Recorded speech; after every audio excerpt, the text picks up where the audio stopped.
ষষ্ঠ শ্রেণীর সুপ্রিয় শিক্ষার্থী ভাই বোনেরা, আমি আবারও তোমাদের সামনে হাজির হলাম নতুন আরেকটি অ্যাসাইনমেন্ট নিয়ে। আর সেটি হচ্ছে তোমাদের ইংরেজি অ্যাসাইনমেন্ট। তো আমরা দেখতে পাচ্ছি তোমাদের যে অ্যাসাইনমেন্টে দেওয়া হয়েছে সেটি মূলত দুটি লেসনকে কেন্দ্র করে দেওয়া হয়েছে। একটা হচ্ছে লেসন 7, একটা হচ্ছে লেসন 8। লেসন 7 হচ্ছে হোল্ডিং হ্যান্ডস, লেসন 8 হচ্ছে গ্রোসারি শপিং। এই দুটো লেসন থেকে তোমাদের যে কাজটি দেওয়া হচ্ছে, একটা হচ্ছে একটা হোমওয়ার্ক দেওয়া হয়েছে, আরেকটা হচ্ছে একটা অ্যাসাইনমেন্ট দেওয়া হয়েছে। তো আমরা এখন এই অ্যাসাইনমেন্টটি করার চেষ্টা করব। অ্যাসাইনমেন্টের মধ্যে কয়েকটা প্রশ্ন দেওয়া আছে এবং এই প্রশ্নগুলোর উপর নির্ভর করে তোমাকে একটি প্যারাগ্রাফ লিখতে হবে। প্রশ্নগুলো হচ্ছে, have you ever visit any grocery shop? Why did you go there and who with? What did you see there? If you are yet to visit such a shop, what are the reason behind? In that case, narrate any of your shopping experience in 300 words. অর্থাৎ 300 শব্দের ভিতরে এই grocery shop সম্পর্কে তোমাকে লিখতে হবে। তো এই হচ্ছে তোমাদের কাঙ্ক্ষিত সেই অ্যাসাইনমেন্ট। আমরা বিশ্বাস করি যদি তুমি এই অ্যাসাইনমেন্টটি আমরা যেরকম করে দিয়েছি তুমি সেরকম করে করো, তাহলে তুমি সর্বোচ্চ মার্কস পাবে। তো তুমি যেটা করবে সেটা হচ্ছে প্রথমে এই অ্যাসাইনমেন্টটি একবার শুনে নিবে, শুনে নেওয়ার তারপর লেখা শুরু করবে। তো লেখার সময় একটা বিষয় মাথায় রাখতে হবে, সেটা হচ্ছে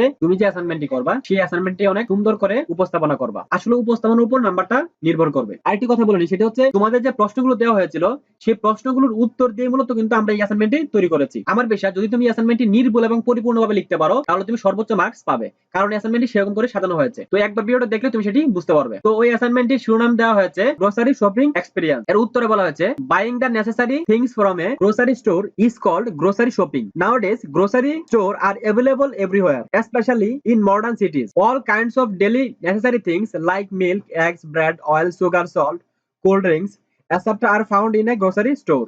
I want to grocery shop many times to buy some daily necessities. I went with my father. We have a grocery shop very close to our house called Agor Superstore. This grocery shop is very beautiful and highly decorated. My father and I went out in the evening.